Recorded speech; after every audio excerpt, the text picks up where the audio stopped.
sou Ricardo Vidal, 1,87 m, moreno, estou usando uma camisa salmão, óculos, meu cabelo é bem baixo.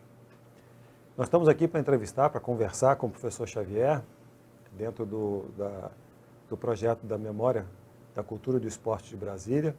Professor, gostaria muito de agradecer a generosidade de compartilhar com a gente uma parte da tua história. Muito obrigado. Obrigado, Ricardo. É um prazer sempre a gente estar falando sobre a história do esporte de Brasília, né? Fazemos parte dessa história, então é muito agradável estar falando aqui. O prazer é meu. Como é que era Brasília, como é que era o atletismo quando você chegou aqui? Como é que começou essa interação do atleta Xavier com a modalidade? Isso começou em 1973, né? Em Sobradinho. Eu morava em Sobradinho, aí começamos lá no ginásio de Sobradinho, né, a começar a conhecer o atletismo, né, através de um técnico nosso, que à época era capitão do Exército, né, hoje coronel, já deve estar na reserva.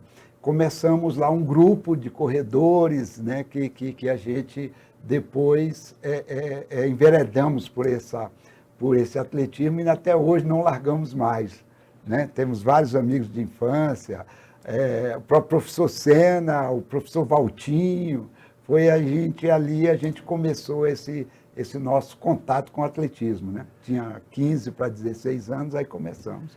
Salvo engano, tem uma história de um bolo com o professor Valtinho, antes do treinamento. Como é que era essa situação? É verdade. Eu acho que eu não me desenvolvi mais no atletismo, a culpa já começa com o professor Valtinho, que a mãe dele, né, muito gentilmente, fazia aqueles bolos maravilhosos, que quando a gente chegava na casa dele, estava cheirando aquele bolo, né, ali ficava o treino já começava a ser comprometido ali, porque você comia já um pedaço generoso desse bolo, entendeu? Já para ir treinar, já com esse peso na barriga, né? Porque aquele bolo da mãe do Valtinho era irrecusável, entendeu? Além de muito gostoso, né, acabou de ser feito. Enquanto atleta, você participou eu lembro de você participando do JUDF. Quais mais competições você participava? Você corria mais pista, mais rua? Como é que era a sua... Isso, a gente começou todo mundo na pista, né? Em 1974, a gente foi para o GEBS em Campinas. Né? Fizemos em Campinas, aí foi toda aquela geração do Leonardo, né? O Valtinho, eu e outros atletas também, o professor Vitelli, foi todo mundo, a gente começou ali naquela geração, fomos para Campinas, foi o primeiro GEBS. Depois aí eu participei de JUBs também, tivemos uns 2 JUBs, também participei do JUBs no Rio Grande do Norte, depois em Curitiba, né? Fui aos 2 JUBs e ali foi muito bom, que a gente teve contato, conhecimento com o professor Cantarino, professor João de Oliveira, que foram todos mestres nossos, tanto como os técnicos, e depois foram professores nossos na faculdade. Né? E essa transição para a corrida de rua, que você depois... você fez pista e fez rua também. Isso, porque depois as competições de pista eram em menor número, né? E nós, fundistas, aproveitávamos muito as corridas de rua. Né? E aí a gente fez meio que uma migração, né, para a corrida de rua. Participávamos de alguns eventos de pista e a maioria das corridas de rua. Né? Começamos ali a participar, inclusive, da corrida de Reis, aí tinha outras corridas, a corrida da Primavera, a corrida do SESI em Taguatinga. Aí a gente começou também a participar muito desse segmento de corrida de rua, que ali já nos anos 70 começou a se desenvolver. Né, cara? Então, falando de corrida de rua, falando de corrida de reis, você acompanha a corrida de reis desde o seu início. A corrida de reis é a segunda corrida mais tradicional, corrida de rua mais tradicional do Brasil. Você teve uma contribuição fundamental para que a gente tenha, o Distrito Federal, Brasília, tenha a segunda corrida mais tradicional do Brasil, corrida de reis. Queria que você contasse um pouco dessa sua aproximação com a corrida de reis, como atleta, e depois como gestor, e essa longevidade que a corrida de reis tem, inclusive no começo com alguns atletas olímpicos, medalhistas olímpicos. Conta um pouco para a gente desse momento teu com Corrida de Reis. Isso, eu participei de algumas edições da Corrida de Reis, né? Nós participamos ali da sexta, sétima, ali já no meados dos anos 70, e depois, nos anos 80, início dos anos 80, eu entrei para a Secretaria de Esportes, na época DEFER, né? Departamento de Educação Física, e como eu já conhecia a Corrida de Reis como atleta, né? Participamos em umas edições como atleta, acho que umas 4 ou 5 eu participei como atleta, e em 81 eu entrei para o quadro da Secretaria de Esportes e já me prontifiquei, já me afinei muito com a corrida e comecei a trabalhar na Corrida de Reis desde lá início dos anos 80. Né? Quer dizer, era um outro momento, a Corrida de Reis, só para a gente ter uma ideia, né? Hoje a gente tem aí em torno de 16 mil participantes, naquela época era entre 200 e 300 atletas participantes. Né? O perfil era só basicamente atletas mesmo, né? Dos militares e tal, alguns universitários e mais alguns outros atletas civis participantes, mas era ali em torno de 200 a 300 atletas e a coisa foi crescendo até hoje, né, que a gente tem aí, esse ano, né, a Corrida de Reis está fazendo 51 anos de existência, né, naquele tempo a gente foi evoluindo isso, né, para quantidade maior de participantes, as pessoas começaram a descobrir a atividade física e a corrida como um evento muito democrático, né, teve essa adesão e hoje a gente vê essa maravilha que é 16 mil pessoas praticando esporte. Né? E no início nós tivemos Lars Willey, Frank Short, Eloy Schleder. Exato. Foram atletas olímpicos, medalhistas. Como é que vocês faziam para trazer esse pessoal para cá? Isso, Em 1971, da realidade se aproveitava, o DEFE se aproveitava da corrida de São Silvestre e trazia os principais atletas para correr aqui em Brasília. Então, era um outro momento, né? Não se existia o profissionalismo. Só para você ter uma ideia, a gente trazia o Frank Shorter, campeão olímpico, recordista olímpico da maratona. O americano Frank Shorter participou da primeira Corrida de Reis, né, aqui em Brasília, que largava ali em frente ao setor policial sul, frente ao quartel da Polícia Militar. Aí você vinha fazer um retorno ali hoje, onde é o quartel do Corpo de Bombeiros, você pegava a W3, né, e chegava no setor comercial. E o Frank Shorter, para você ter uma ideia do nível da Corrida de Reis, você tem um recordista olímpico participando da primeira Corrida de Reis, né? Aí você vê, tivemos a segunda Corrida de Reis com 42 participantes, né? Ganha pelo Victor Mora, na época, né? Victor Mora, atleta campeão, atleta olímpico também, participou da segunda Corrida de Reis, que era corrida à noite, na W3, no dia 6 de janeiro, você imagina, dia 6 de janeiro, um dia de semana, se fechava a W3 para uma corrida de rua, né? E o nível dessa corrida, né? Você teve Frank Shorter e o Lacey Viren, que em 1972 ele participou da Corrida de Reis, dia 6 de janeiro, tivemos a Olimpíada de Munique em julho, e ele bateu o recorde mundial simplesmente dos 5 e 10 quilômetros nessa Olimpíada, e foi o 4º colocado aqui, hein? Você tem ideia do nível da corrida, da segunda Corrida de Reis, né?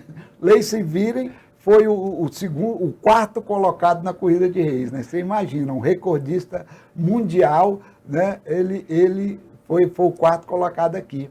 Aí essa história começou, né? Aí nós tivemos o aumento dessa quantidade de participantes. Aí o Eloy Schleder foi também 5 vezes campeão da Corrida de Reis, né? Aí a Corrida de Reis veio evoluindo e tal, tivemos a participação feminina da Corrida de Reis, né?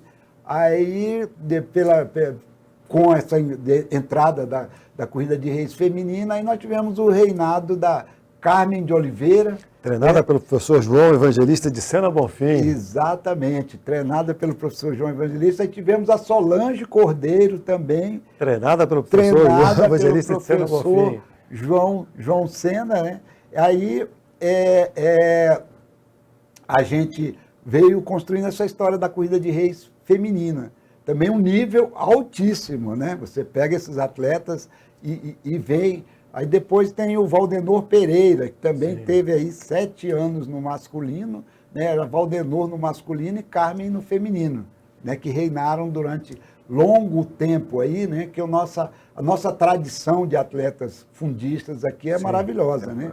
Aí tivemos a participação do Clodoaldo, tivemos a participação de Marilson também, né? E também vários outros atletas participando, Edgar Martins, o Hudson, também, que participou de algumas edições, o Ronaldo, né? Ronaldo também, né?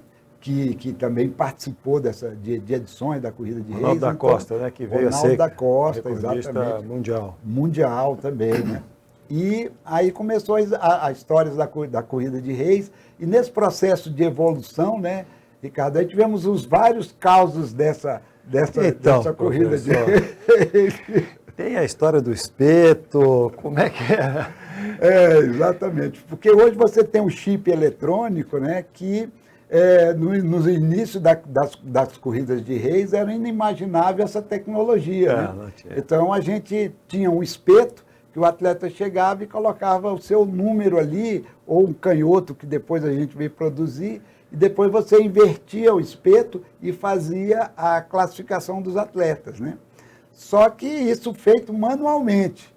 Então, tínhamos uma equipe e tal, aí fazendo um resultado à noite, que a Corrida de Reis era à noite, aí colocamos os espetos, né, para que, feita a apuração ordenadamente, e fomos lanchar, né, para continuar o trabalho. Quando nós voltamos, alguém tinha mexido nos espetos,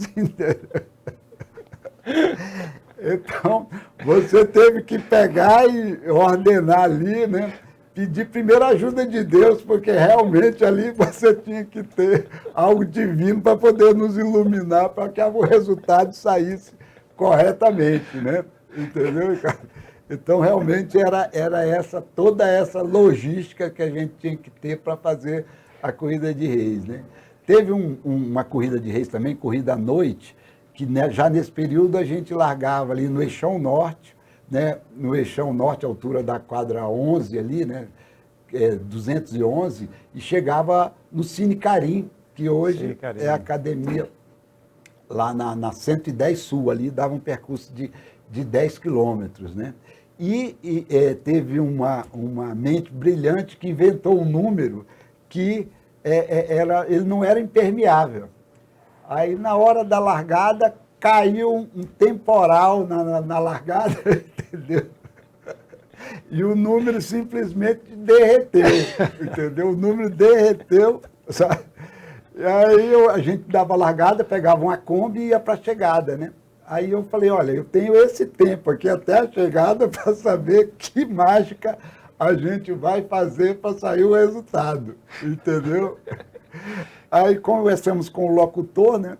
Aí, como ninguém sabia de nada, porque eu era o número, a única referência que você tinha do atleta era o número, não se tinha nada tecnologicamente para se fazer. Então, você anotava o número do atleta para fazer a premiação, né?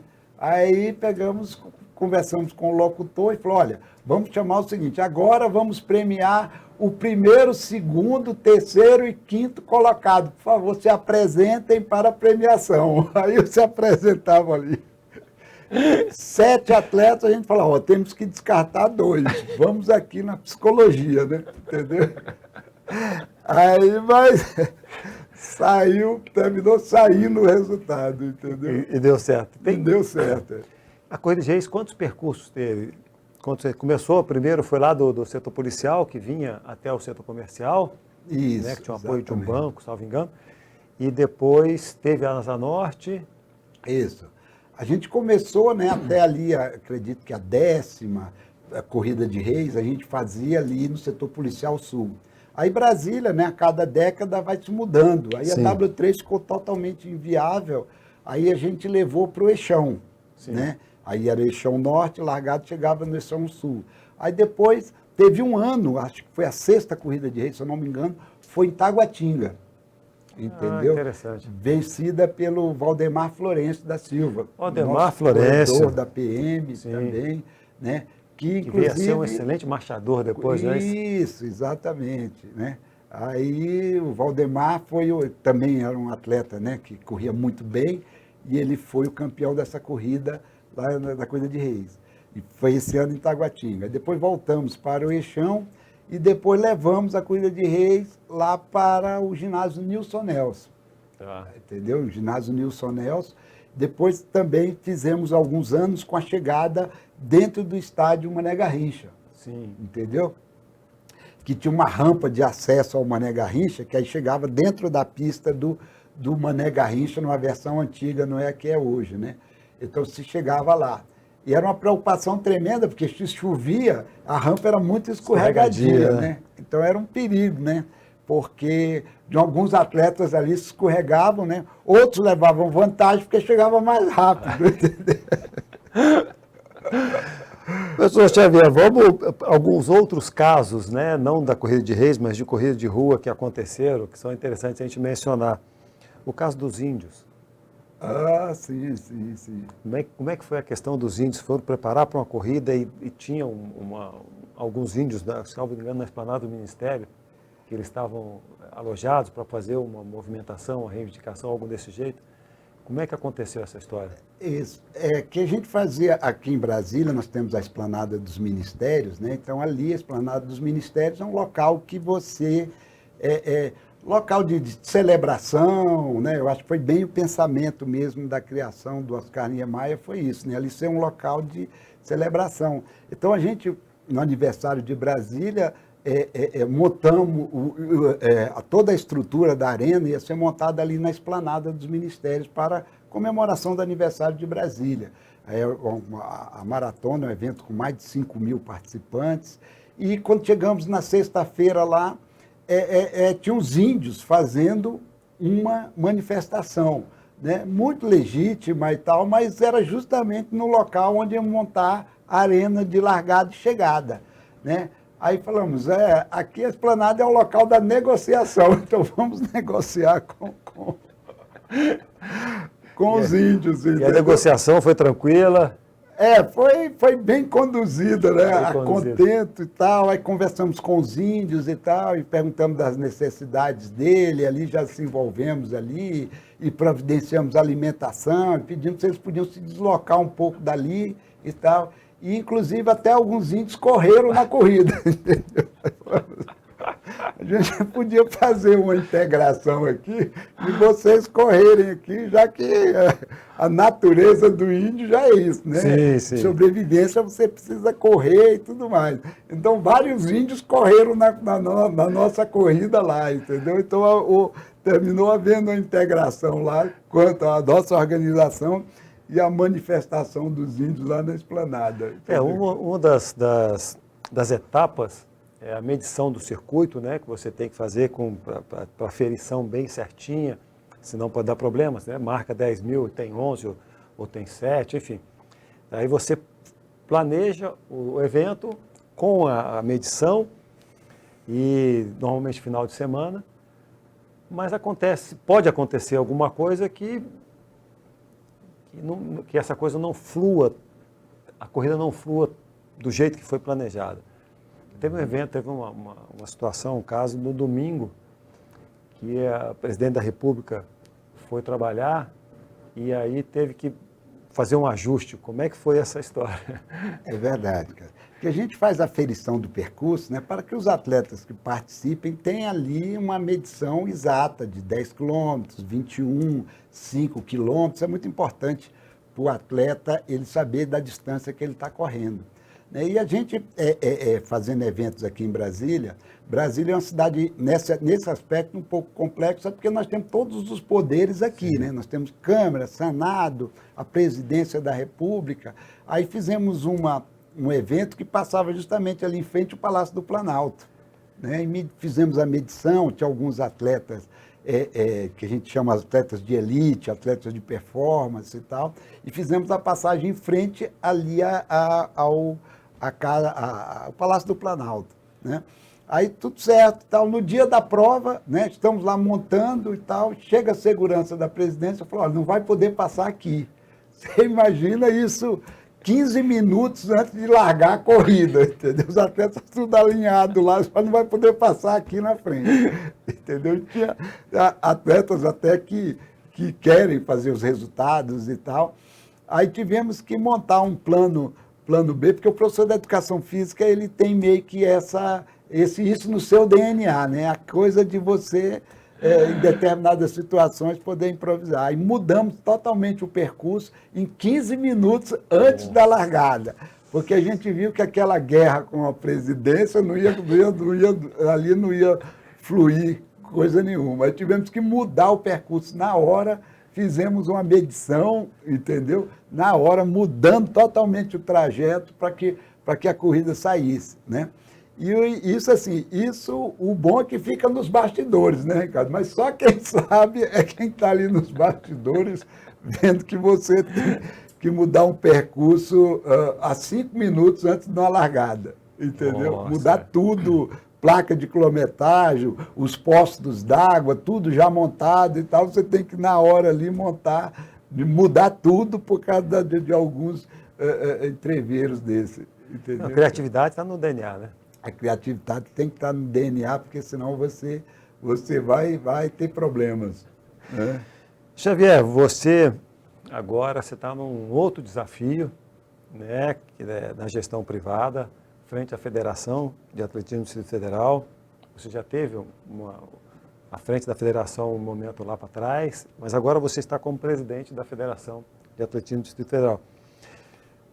Como é que é essa questão de gerir uma federação na capital da República, tendo Carmen de Oliveira, Solange, tendo esses nomes, Valdenor, Joaquim Cruz, Caio Sena, enfim, essa legião de atletas de meio fundo, fundo e marcha, né, em Brasília? Quais são os desafios para você nesse momento? Cara, a gente está vivendo um outro momento, né, do esporte brasileiro, e a gente vê o seguinte, que todas essas entidades, né, esse nosso sistema federativo, ele precisa de ser feito alguns ajustes para que ele possa se desenvolver, né? A gente vê que as federações estaduais, no nosso caso aqui do Distrito Federal, a gente tem que, estamos fazendo um trabalho, e o nosso desafio é esse, é de criar uma entidade que ela seja autossustentável, né, para que a gente tenha projetos que possam desenvolver o atletismo aqui no Distrito Federal. É justamente esse desafio da gente criar uma federação que ela seja autossustentável e que ela possa dar até suporte para a Confederação Brasileira, né, tendo como uma das referências uma federação estadual, né, e não o contrário, como ao longo dos anos você vivia de um recurso, de projetos que vinham da confederação para a federação. Então, esse nosso desafio é criar essa entidade que ela seja autossustentável, que ela possa gerar o desenvolvimento, né, aqui na nossa capital. Esse é o grande desafio, aumentando o número de participação dos atletas, aumentando o número de clubes filiados, né, ampliando um pouco esse horizonte e também trabalhando com projetos, tanto com o Estado quanto com a iniciativa privada. Entendeu, Ricardo? Eu acho que esse é o grande desafio, é criar uma entidade mais moderna, que ela possa dialogar tanto com o governo, tanto com a iniciativa privada, e desenvolver o atletismo de Brasília, que, como você citou vários nomes aí, né, o nosso atletismo ele é muito forte, teve um período muito representativo aí no esporte brasileiro, e a gente quer justamente desenvolver isso, né? E acredito que nós aqui do Planalto Central temos um DNA do meio fundo e a marcha atlética, né? Que a nossa marcha atlética hoje é uma referência, né, no nosso continente, né? O trabalho lá do professor Sena de Sobradinho, e temos também o fundo, né? O fundo e o meio fundo como uma forte característica de Brasília, né? Você tem aí, quando você falou de Joaquim Cruz, aí você vai Hudson, Valdenor, Ronaldinho, né, que está agora aqui em Brasília, Marilson. E no nosso feminino nós temos Carmen de Oliveira, Solange, Cordeiro, que você coloca isso todos os atletas do meio fundo e fundo. Eu acredito que Brasília também a gente pode fazer um trabalho muito forte nisso, que eu acredito que aqui a gente vai projetar o atletismo de Brasília no real patamar que ele deve ficar. Eu acho que isso é um desafio nosso. E Xavier, a gente está encaminhando já para o encerramento. Quais são as áreas, quais são os projetos que a federação está envolvida na área de educacional, para movimentar a base? Porque, né, a gente tem essa necessidade de ampliação da base para poder chegar no rendimento. Quais são as ações que a federação está fazendo? Isso, que a gente está já temos até um termo de cooperação técnica com a Secretaria de Educação, que eu creio que o atleta, quando ele começa, em Brasília, o garoto está na escola, né? Então, assim, eu acho que o atletismo, nós como entidades de terceiro setor, temos que nos aproximar principalmente das escolas, porque o garoto está na escola. Então, acho que abrir esse canal de comunicação com a Secretaria de Educação, eu acho fundamental, que seria esse trabalho. E um trabalho também, Ricardo, com os outros entes, o próprio SESI, SESC, os Centros Olímpicos também, que é um projeto muito interessante, muito importante, que eu acho que a aproximação com esse projeto, com essas entidades e esses projetos, é muito importante. Eu acho que também a aproximação com esse segmento de corrida de rua, também que ele é muito forte na nossa capital, a quantidade de eventos, a quantidade de pessoas que praticam a corrida de rua, eu acho que a federação, com a visão mais ampla, tem que também se aproximar desse segmento, que eu acho que aí a gente vai poder ampliar nossa ação para desenvolvimento do atletismo aqui na nossa capital. Xavier, vamos encaminhando para o encerramento, e aquela conversa, né, a gente nunca termina a conversa sobre atletismo, sobre esporte, né? Então, se dá uma paradinha hoje, continua amanhã, depois no outro dia, enfim. Mas queria, infelizmente a gente tem que encerrar, queria que você fizesse as considerações finais. Isso, Ricardo. Eu acho muito importante, Ricardo, esse trabalho da gente resgatar o esporte de Brasília, e o atletismo sempre foi um esporte de destaque na nossa capital. Brasília tem mais de 60 anos e eu acho muito oportuno a gente fazer esse resgate da história, até que para que em cima dessa história a gente possa construir o futuro e realmente deixar esse legado para que Brasília retome o atletismo, o nível alto de participação e de qualidade, de performance também dos nossos atletas. Então, eu acho que essa união de todos esses entes envolvidos no atletismo e esse resgate, né, esse trabalho aí que você está fazendo e tal, eu acho muito importante para que a gente possa aliar essas ações para que a gente possa desenvolver o atletismo na nossa capital. Atleta, professor, gestor, muito obrigado, Xavier, por ter participado, contribuir com a gente com um pedaço da sua história para o projeto de resgate da memória da cultura e do esporte de Brasília. Então, muito obrigado. Eu que agradeço.